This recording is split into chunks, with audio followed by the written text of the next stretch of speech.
तो साथियों, आप सभी का स्वागत और अभिनंदन है 7-11 स्टडी यूट्यूब चैनल पर। आज हम जो चर्चा करने वाले हैं, कौन सा एग्ज़ाम आपका, तो आपका जो एग्ज़ाम था वो जेईएन का जो सिविल डिप्लोमा का एग्ज़ाम 2016 में लिया गया था। उस पेपर में जो राजस्थान जीके के लगभग 40 क्वेश्चन यानी 40 क्वेश्चन आपके पूछे गए थे, उन क्वेश्चनों की अपन चर्चा करने वाले हैं। तो बढ़ते हैं, पहला क्वेश्चन बिल्कुल आपके सामने है। थोड़ा सा बड़ा कर देता हूँ मैं इसको। ढींगला भिंडरिया नाथद्वारिया है मेवाड़ के प्रचलित तांबे के सिक्के, मेवाड़ की दरी पट्टियों के नाम, मेवाड़ की ओढ़नियों के नाम, मेवाड़ के राजस्व करों के नाम। तो इसका जो आपका राइट आंसर हो जाएगा बिल्कुल ऑप्शन नंबर ए। मेवाड़ के जो प्रचलित सिक्के थे तांबे के, उन्हें ढींगला भिंडरिया नाथद्वारिया त्रिशूलिया कहा जाता था। बिल्कुल आपको याद रखना है। एक सिक्का होता था आपका डोडशाही सिक्का। ये डोडशाही जो सिक्का चलता था आपके जैसलमेर में चलता था। एक आपके रसकपुर सिक्का, हाली सिक्का, ये जयपुर के थे भाई, ठीक है। और जाड़शाही सिक्का का संबंध भी आपके जयपुर रियासत से था। बिल्कुल आपको याद रखना है। और एक दोस्ती लंदन सिक्का जो था ना आपका, वो मेवाड़ का था। तो स्वरूप सिंह ने तांबे के सिक्के पर दोस्ती लंदन लिखवाया था। ये सवाल आपका एग्जाम्स में पूछा जा सकता है। इसके अलावा एलची सिक्का जो कि मुगलों का था, ये मेवाड़ के अंदर चलता था। कहाँ चलता था? मेवाड़ में। ये सवाल आपका एग्जाम में बना हुआ है। बढ़ते हैं अगला क्वेश्चन की ओर, देख लेते हैं अगला क्वेश्चन क्या है। 11 कमरों वाला विशाल भवन राजस्थान की किस सभ्यता स्थल में पाया गया है? तो 11 कमरों का जो विशाल भवन पाया गया वो बालाथल में पाया गया। कहाँ पाया गया? बालाथल सभ्यता। बिल्कुल आपको याद रखना है। वैदिक सार और पूजा पद्धति पुस्तकों की रचना किसने की थी? तो वैदिक सार और पूजा पद्धति की जो पुस्तकों की रचना करी वो जोरावर सिंह ने करी थी। ऑप्शन नंबर 3 जो है आपका बिल्कुल राइट आंसर हो जाएगा, ठीक है। जोरावर सिंह के द्वारा की गई थी। बिल्कुल आपको याद रखना है। मटक, बिछाए तो चूस रही क्या थे? ये आपको बताना है। राजस्थान के स्थानीय करों के नाम, राजस्थान में देसी कपड़ों के स्थानीय नाम, कृषि यंत्रों के नाम, सिंचाई के साधनों के स्थानीय नाम। तो 4 का जो राइट आंसर हो जाएगा आपका राजस्थान में स्थानीय करों के नाम। ऑप्शन नंबर ए जो है आपका बिल्कुल राइट आंसर हो जाएगा। नेक्स्ट अगला देख लेते हैं। वे बछावतो, रामपुरिया, गुल्लेचो, सेठियों की हवेली राजस्थान में कहाँ स्थित है? ये आपको बताना है। जैसलमेर, सीकर, जोधपुर, बीकानेर। तो इसका जो आपका राइट आंसर हो जाएगा बिल्कुल बछावतो, रामपुरिया, गुल्लेचा और सेठिया की हवेलियाँ राजस्थान के बीकानेर में स्थित है। कहाँ स्थित है? राजस्थान के बीकानेर में। बीकानेर की जो स्थापना करी थी किसने करी थी? राव बीका के द्वारा की गई थी। कब की गई थी? 1488 को आखा तीज के दिन पर, ठीक है। आखा तीज के दिवस पर 1488 में बीकानेर शहर आपका बसाया गया था। बिल्कुल आपको याद रखना है। राजस्थान में भूमिज शैली का सबसे पुराना मंदिर है। कई बार मैं एग्जाम्स में, देखो वीडियो में पहले भी चर्चा कर चुका। मैंने कहा ना कि सवाल रिपीट होते हैं। बहुत सारे ऐसे सवाल है जो मैंने आपको बताए, इसलिए कहता हूँ कि आप पुराने पेपर्स को अच्छे से रीड करो, अच्छे से एनालिसिस करो, विश्लेषण करो उनको, कि आपकी जो राजस्थान जीके वो कंप्लीट अच्छे से और काफ़ी अच्छा हो जाएगा आपका। तो इसका जो आपका राइट आंसर होगा कौन सा होगा? तो पाली के ज़िले का जो सेवाड़ी जैन मंदिर है ना, ये भूमिज शैली का सबसे पुराना मंदिर है आपका, ठीक है। बिल्कुल आपको याद रखना। ऑप्शन नंबर ए आपका बिल्कुल राइट आंसर हो जाएगा। संत जसनाथ जी के बारे में कौन सा कथन सही नहीं, ये आपको बताना है। इनका जन्म 1482 बीकानेर के कतरेसर गांव में हुआ था। कतरेसर में इन्होंने 12 वर्ष तक साधना की थी। 1506 ईस्वी में कतरेसर में समाधि ली थी। इन्होंने उपदेश सिंधुधड़ा और कोंडा नामक ग्रंथ में संग्रहित है। तो इसका जो 7 का जो राइट आंसर हो जाएगा कौन सा सत्य नहीं है? तो ऑप्शन नंबर 2 जो है ना, ये बिल्कुल आपका सत्य नहीं है। कतरेसर में इन्होंने 12 वर्ष तक साधना नहीं की थी। बिल्कुल आपको याद रखना है। श्रावक प्रतिक्रमण सूत्र चूर्णी नामक चित्रित ग्रंथ राजस्थान के किस शैली में है? ये आपको बताना है। तो 8 का आपका जो राइट आंसर हो जाएगा बिल्कुल ऑप्शन नंबर 2 मेवाड़। किनके काल का है? तो आपको याद रखना महाराणा तेज सिंह के काल का। किनके? महाराणा तेज सिंह के काल का है। बिल्कुल आपको याद रखना 1260 से 1261 ईस्वी का।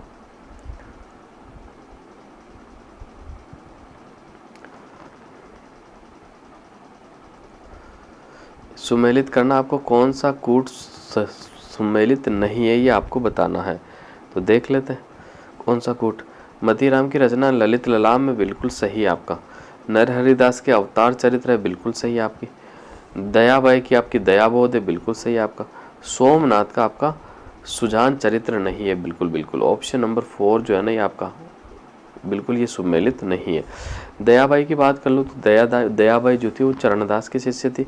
एक तो इनका ग्रंथ है दयाबाई, दूसरा इनका ग्रंथ है विनय मल्लिका। इनके साथ ही एक और चरणदास जी की शिष्य थी, उनका नाम था सहजोबाई। उनके भी 2 ग्रंथ है, एक तो सहज प्रकाश, दूसरा 16 तिथि। ये भी आपको याद रखना है। और ये ग्रंथ जो है कौन सी भाषा में लिखे हुए, तो मेवाती भाषा में आपके लिखे हुए है। जल जूलनी एकादशी त्योहार राजस्थान में कब मनाया जाता है, ये आपको बताना है। आश्विन शुक्ल एकादशी, कार्तिक शुक्ल एकादशी, भाद्रपद शुक्ल एकादशी, श्रावण शुक्ल एकादशी। तो 10 का जो राइट आंसर हो जाएगा भाद्रपद शुक्ल एकादशी। ऑप्शन नंबर 3 जो है आपका बिल्कुल राइट आंसर हो जाएगा। नेक्स्ट अगला क्वेश्चन देख लेते गाइस। कौन सा कूट सुमेलित नहीं है आपको बताना है। मामाजी के घोड़े वसंतगढ़, दाबू प्रिंट अकोला, लाख का काम लक्ष्मणगढ़ इंद्रगढ़, अजरक प्रिंट बाड़मेर। तो इसका जो राइट आंसर हो जाएगा आपका ऑप्शन नंबर है। मामाजी के घोड़े आपके कहाँ के प्रसिद्ध है, तो मामाजी के घोड़े तो आपके जालोर के प्रसिद्ध है ना, वसंतगढ़ सिरोही के कैसे हो सकते। तो ऑप्शन नंबर ए जो है आपका सही सुमेलित नहीं है। भारत में एकमात्र ठाकुर केसरी सिंह बारट ऐसे व्यक्ति है जिन्होंने भारत माता की दास्ता की श्रृंखला को काटने के लिए अपने समस्त परिवार को स्वतंत्रता के युद्ध में झोंक दिया। ये कथन किसने कहा था, तो 12 का जो आपका बिल्कुल राइट आंसर हो जाएगा रास बिहारी बोस ने कहा था। किसने कहा था, रास बिहारी बोस। ऑप्शन नंबर 2 जो है आपका बिल्कुल राइट आंसर हो जाएगा। रूसी कथाओं के राजस्थानी अनुवाद गजबन के लिए सोवियत लैंड नेहरू पुरस्कार किसे दिया गया है, तो 13 का जो आपका राइट आंसर है लक्ष्मी कुमारी चुंडावत। ऑप्शन नंबर 4 जो है आपका बिल्कुल राइट आंसर हो जाएगा। गवर्नर जनरल बेंटिंग ने अजमेर में देसी राजाओं का दरबार कब आयोजित किया था, ये आपको बताना है। 1832, 1834, 1829, 1830।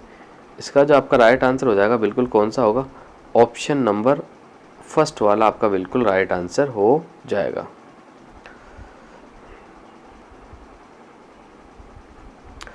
धौलपुर प्रजामंडल की स्थापना किसने की, आपको बताना है। तो धौलपुर प्रजामंडल की स्थापना करसनदत्त पालीवाल, मास्टर आद्यंत्र, त्रिलोक चंद्र माथुर, अमृतलाल पायक। तो ऑप्शन नंबर 1 जो है ना आपका बिल्कुल राइट आंसर हो जाएगा। धौलपुर प्रजामंडल की स्थापना करसनदत्त पालीवाल के द्वारा आपकी की गई थी। शेखावटी जकात आंदोलन का नेतृत्व किसने किया, ये बताना आपको। शानदार सवाल है। पंडित नरोत्तम लाल जोशी, पंडित टोडरमल, पंडित रामकरण आसोपा, पंडित अबिन हरि। तो इसका जो राइट आंसर हो जाएगा ऑप्शन नंबर 1, पंडित नरोत्तम लाल जोशी ने शेखावटी में जकात आंदोलन का नेतृत्व किया था। आज़ादी के समय राजस्थान राज्य भारतीय संविधान के अनुसार किस श्रेणी का था, ये आपको बताना है। तो 17 का जो बिल्कुल राइट आंसर हो जाएगा वो द्वितीय श्रेणी का था। कौन सी श्रेणी का था, द्वितीय श्रेणी। ऑप्शन नंबर 2 जो है आपका बिल्कुल राइट आंसर हो जाएगा। सामाजिक और राजनीतिक चेतना के लिए स्वामी दयानंद ने राजस्थान की पहली यात्रा कब की थी, आपको बताना है। तो जिसका बिल्कुल राइट आंसर हो जाएगा जून 1865 में करी थी। और कहाँ आए थे आपको बिल्कुल याद रखना, करौली आए थे। कहाँ आए थे, करौली। राजस्थान में सबसे प्रथम बार करौली के अंदर आए थे जून 1865 में। नेक्स्ट अगला क्वेश्चन देख लेते हैं। मेवाड़ में आर्य समाज की स्थापना किसने की, तो 19 का जो आपका राइट आंसर हो जाएगा विष्णुलाल पांड्या ने की। ऑप्शन नंबर ए जो है आपका बिल्कुल राइट आंसर हो जाएगा। कौन सा कूट सुमेलित नहीं है, तृतीय चरण 18 अप्रैल 1948, चतुर्थ चरण आपका 30 मार्च 1958, पंचम चरण 15 मई 1949, षष्ठम चरण 26 जनवरी 1950। तो 20 का अपन देख लेते हैं। तो आपका जो चौथा चरण है ना, चौथा चरण 30 मार्च 1948 को नहीं हुआ, बस या गलती करी, या आपका होना चाहिए 1949। कब हुआ था, 30 मार्च 1949 को आपका चौथा चरण हुआ था। तो ऑप्शन नंबर बी जो है आपका बिल्कुल सुमेलित नहीं है। राजस्थान का एकीकरण 7 चरणों में हुआ था, बिल्कुल आपको याद रखना है, ठीक है। कितने चरणों में? 7 चरणों में। कितना समय लगा था? 8 7 14, 8 वर्ष 7 महीने 14 दिन में राजस्थान का आपका जो एकीकरण है कंप्लीट हुआ था, बिल्कुल आपको याद रखना है। राजस्थान राज्य की अंतर्राष्ट्रीय सीमा की लंबाई कितनी है, ये आपको बताना है। तो बहुत आसान सवाल है। राजस्थान राज्य की जो अंतर्राष्ट्रीय सीमा लंबाई है 1070 किलोमीटर है, ठीक है। और जबकि मैं बात कर लूँ राजस्थान की कुल स्थलीय सीमा की मैं बात कर लूँ तो 5920 किलोमीटर है, ठीक है। और अंतर्राज्यीय सीमा की मैं बात कर लूँ 4850 है, बिल्कुल आपको याद रखना है। कर्क रेखा राजस्थान के निम्नांकित में से किन जिलों से होकर गुजरती है? तो इसका जो आपका राइट आंसर हो जाएगा बांसवाड़ा और डूंगरपुर, ठीक है। डूंगरपुर को छूती हुई बांसवाड़ा के मध्य से आपकी कर्क रेखा गुजरती है। वर्तमान में अरावली पर्वतमाला विद्यमान है, तो आपको बताना है वलित पर्वतों के रूप में, संग्रहित पर्वतों के रूप में, अवशिष्ट पर्वतों के रूप में, ब्लॉक पर्वतों के रूप में। तो इसका जो आपका राइट आंसर हो जाएगा बिल्कुल ऑप्शन नंबर 3, अवशिष्ट पर्वतों के रूप में, नहीं रेजिडुअल माउंटेन के रूप में अरावली वर्तमान के अंदर विद्यमान है। राजस्थान में भोराट का पठार स्थित है, तो ये आपको बताना है माउंट आबू से अंबा माता के बीच, गोगुंदा से कुंभलगढ़ के बीच, जैसलमेर से प्रतापगढ़ के बीच, बसरोडगढ़ से बिजूलिया के बीच। तो इसका जो आपका राइट आंसर हो जाएगा ऑप्शन नंबर 2, कुंभलगढ़ से गोगुंदा के बीच। सिरोही जिले में तीव्र ढाल युक्त उबड़ खाबड़ पहाड़ियों को स्थानीय भाषा में कहते हैं छापर, भाकर, गिरवा, डांग। इसका जो आपका राइट आंसर हो जाएगा ऑप्शन नंबर 2 जो है आपका बिल्कुल राइट आंसर हो जाएगा, भाकर कहा जाता है। और उदयपुर शहर के चारों ओर तस्तरी नुमा जो पहाड़ी उन्हें गिरवा के नाम से जाना जाता है, ठीक है। और डांग विकास कार्यक्रम कहाँ चल रहा है? तो पूर्वी राजस्थान के अंदर चल रहा है। कितने जिलों में? 8 जिलों के अंदर, बिल्कुल आपको याद रखना है। नेक्स्ट देखते हैं अगला। वाकल, वैतरक, मैसवा और हथमती किसकी सहायक नदियाँ, ये आपको बताना है। तो देख लेते हैं अपन। 26 का जो आपका राइट आंसर हो जाएगा बिल्कुल साबरमती, ऑप्शन नंबर 3 बिल्कुल आपका राइट आंसर हो जाएगा। साबरमती जो कि गुजरात की प्रमुख नदी है, लेकिन निकलती कहाँ से? राजस्थान से निकलती है। इसकी जो सहायक नदी है वाकल, वैतरक, मैसवा और हथमती है। राजस्थान में शीतकालीन वर्षा होती है लौटते हुए मानसून से, दक्षिणी पश्चिमी मानसून से, उत्तर पूर्व मानसून से, भूमध्य सागरीय चक्रवातों से। इसका जो राइट आंसर हो जाएगा ऑप्शन नंबर 4, भूमध्य सागरीय चक्रवातों से। ऑप्शन नंबर 4 जो है आपका बिल्कुल राइट आंसर हो जाएगा। वर्टिसोल मिट्टी राजस्थान के निम्नलिखित में से किन जिलों में नहीं पाई जाती, ये आपको बताना है। तो देख लेते हैं कौन से जिलों में नहीं पाई जाती। बारा झालावाड़ में बिल्कुल पाई जाती है, बूंदी बांसवाड़ा में भी पाई जाती है, कोटा भरतपुर में पाई जाती है, लेकिन धौलपुर करौली में नहीं पाई जाती। बिल्कुल ऑप्शन नंबर 4 आपका बिल्कुल राइट आंसर हो जाएगा। देखो मिट्टियों की अगर मैं बात कर लेता हूँ तो वैज्ञानिक दृष्टि से राजस्थान की जो मिट्टियाँ ना 5 भागों में बांटी गई है, ठीक है।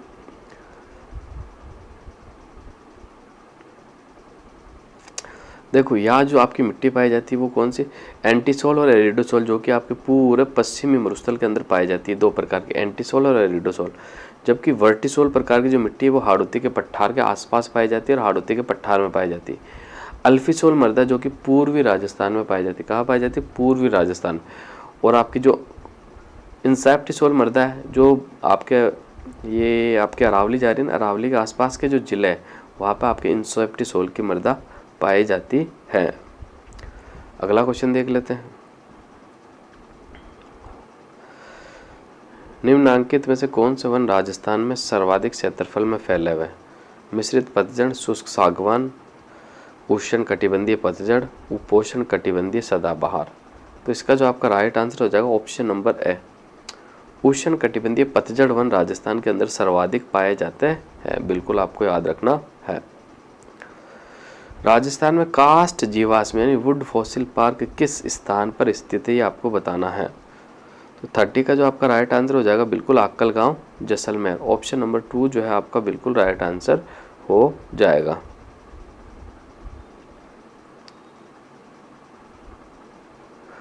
भू जलवायविक प्रमाणों के आधार पर आज से लगभग कितने वर्ष पूर्व राजस्थान में मरुस्थल का अस्तित्व नहीं था, ये आपको बताना है। तो इसका जो राइट आंसर हो जाएगा बिल्कुल 7000 वर्ष पूर्व।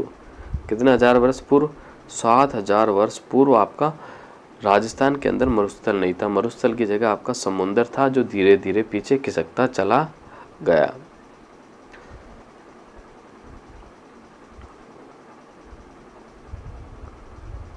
क्षेत्रफल की दृष्टि से राजस्थान में सबसे छोटा कृषि जलवायु खंड कौन सा है, ये आपको बताना है। तो देखते कौन सा सबसे छोटा। आर्द्र दक्षिणी पूर्वी मैदान, आर्द्र दक्षिणी मैदान, सिंचित मैदानी उत्तर पश्चिमी क्षेत्र, बाढ़ संभाव्य पूर्वी मैदानी। तो 32 का जो आपका राइट आंसर हो जाएगा आर्द्र दक्षिणी पूर्वी मैदान। बिल्कुल सबसे छोटा जो होगा ना आपका ऑप्शन नंबर 2 आर्द्र दक्षिणी मैदान, जो कि आपका 4th बी वाला है ना, 4th बी वाला, ये आपका सबसे छोटा होगा। ठीक है, बिल्कुल आपको याद रखना सबसे छोटा कृषि जलवायु खंड कौन सा होगा आपका 4th बी। जबकि सबसे बड़े की बात कर लूँ तो 1st सी होगा आपका। कौन सा होगा? 1st सी। राजस्थान को कुल कितने कृषि जलवायु खंडों में बांटा गया? तो 10 कृषि जलवायु खंडों के अंदर आपको राजस्थान को बांटा गया है। बिल्कुल आपको याद रखना है। सोयाबीन की खेती राजस्थान के किस कृषि जलवायु खंड में प्रमुखता से की जाती है? बाढ़ संभाव्य पूर्वी मैदान, उप आर्द्र दक्षिणी मैदान, आर्द्र दक्षिणी पूर्वी मैदान, सिंचित उत्तर पश्चिमी मैदान। इसका जो राइट आंसर हो जाएगा 33 का ऑप्शन नंबर 3 आर्द्र दक्षिणी पूर्वी मैदानी प्रदेश के अंदर आपका जो कि बिल्कुल जो क्या पाई सोयाबीन की खेती आपकी की जाती है हाड़ौती के पठार में। थारपारकर नस्ल की गाय निम्नांकित में से किन जिलों में मिलती है, ये आपको बतानी है। तो 34 का जो आपका राइट आंसर हो जाएगा बाड़मेर और जैसलमेर। ऑप्शन नंबर ए जो है आपका बिल्कुल राइट आंसर हो जाएगा। राजस्थान में शुद्ध सिंचित क्षेत्रफल का अधिकतम भाग निम्नांकित में से किस स्रोत से सिंचित होता है? तो 35 का जो राइट आंसर हो जाएगा नलकूप से। आज भी नलकूपों से ही सबसे ज़्यादा सिंचाई होती है। बिल्कुल आपको याद रखना। ठीक है, इंदिरा गांधी नहर की जय नारायण व्यास लिफ्ट से राजस्थान के कौन से जिले लाभान्वित है? तो 36 का जो राइट आंसर हो जाएगा आपका जोधपुर बीकानेर, बीकानेर नागौर, जोधपुर जैसलमेर, बीकानेर जैसलमेर। तो इसका जो है ऑप्शन नंबर 3 जो है आपका बिल्कुल राइट आंसर हो जाएगा जोधपुर और जैसलमेर। चंबल नदी पर निर्मित कौन सा बांध राजस्थान राज्य में स्थित नहीं है, ये आपको बताना। गांधी सागर, राणा प्रताप सागर, जवाहर सागर, कोटा बैराज। तो ऑप्शन नंबर ए जो है ना आपका गांधी बैराज, ये बिल्कुल भी राजस्थान में स्थित नहीं है। ठीक है, बिल्कुल आपको याद रखना। एक बार इसकी ऊंचाई एग्जाम्स में पूछी गई थी, कितनी ऊंचाई है? तो 62 मीटर है। दूसरा, अगर आपको सवाल यूँ पूछ ले कि चंबल नदी के उद्गम से मुहाने की तरफ बांधों को सही क्रम में जमाइए, तो ये उद्गम से मुहाने की तरफ अपन चलते हैं। सबसे पहले गांधी सागर, फिर आपका राणा प्रताप सागर, फिर आपका जवाहर सागर, फिर आपका कोटा बैराज सागर। तो ये क्रम आपको याद रखना, कई बार ये क्रम भी आपसे पूछ लिया जाता है। राजस्थान के भू क्षेत्र में सबसे छोटा राष्ट्रीय राजमार्ग है, कौन सा है, ये आपको बताना है। तो 38 का जो राइट आंसर हो जाएगा बिल्कुल ऑप्शन नंबर ए 71B। लेकिन अब इसका नया नाम आ गया, आपको याद रखना 919। ठीक है, क्या नाम आ गया? 919 इसका नया नाम आ गया। बिल्कुल आपको याद रखना। अब सबसे छोटा कौन सा हो जाएगा? 919। गुड़ा किशोरीदास, चौथ का बरवाड़ा जिस खनन क्षेत्र के लिए प्रसिद्ध वे हैं, आपको बताना। तो 39 का जो राइट आंसर हो जाएगा वो लेड और जिंक के लिए, सीसा जस्ता के लिए। ऑप्शन नंबर ए जो है आपका बिल्कुल राइट आंसर हो जाएगा। बढ़ते हैं अगले क्वेश्चन की ओर। अगला क्वेश्चन देख लेते हैं। खनिज जिनके उत्पादन में राजस्थान का देश में लगभग एकाधिकार है। तो 40 का अपन देख लेते हैं। वोलेस्टोनाइट, तांबड़ा, ग्रेनाइट, संगमरमर, फेल्सपार, जिप्सम, सीसा जस्ता, जोस्पार। तो इसका जो आपका राइट आंसर हो जाएगा 40 का बिल्कुल ऑप्शन नंबर ए आपका बिल्कुल राइट आंसर हो जाएगा। तो ये आपके 40 क्वेश्चन पूरे हो गए। मैंने आंसर फाइनल आंसर के अनुसार आपको बताए, बिल्कुल आपको याद रखना। तो आज की क्लास को हम यही समाप्त करते हैं। अगली क्लास में आपसे फिर मुलाकात होगी साथियों। धन्यवाद।